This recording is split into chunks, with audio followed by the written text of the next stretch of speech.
Hard disk లో space ఉంటే save చేసుకో, లేదా పేపర్ పైన రాసుకుని పాకెట్ లో పెట్టుకో. అదొక మధ్య తరగతి కుటుంబం. కుటుంబం అంతా కలిసి చాలా సంతోషంగా పోతుంది. ఆ కుటుంబ ప్రస్థానం మొదలైనప్పటి నుంచి వైభవంగానే ఉండేది. గొప్ప గొప్ప వాళ్ళని సమాజానికి అందించిన ఘనత ఉంది ఆ కుటుంబానికి. అంతా బాగుంది, కానీ ఏదో వెలితి. ఆ కుటుంబానికి దక్కాల్సిన గౌరవం దక్కట్లేదు. అప్పుడొచ్చాడు ఆ కుటుంబంలోకి ఒక్కడు. ఆ గౌరవాన్ని ఒక్క అడుగుతో తెచ్చాడు. గుణంలో రాముడికి తమ్ముడు లాంటివాడు, దానంలో కర్ణుడికి అన్నయ్య లాంటివాడు, కాదనలేని వ్యక్తిత్వం, లేదనలేని మనస్తత్వం. కాస్త గుర్తింపు దొరికితే చాలు అనుకున్న కుటుంబానికి గుర్తింపు కార్డయ్యాడు. దానికోసం 5 సంవత్సరాల కాలం పెట్టుబడి పెట్టాడు.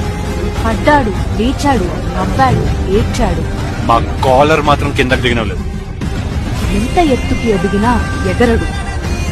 ఎంత కిందకి పడినా ఒరగడు. ఆ కుటుంబాన్ని అందరూ ఒకవైపు మోస్తుంటే ఆడొక్కడే ఒకవైపు మోస్తున్నాడు. ఆడు అడుగు పెట్టనంత వరకు వాడి మీద ఏ రికార్డు లేదు. వాడు అడుగు పెట్టాక ఏ రికార్డు మిగల్లేదు.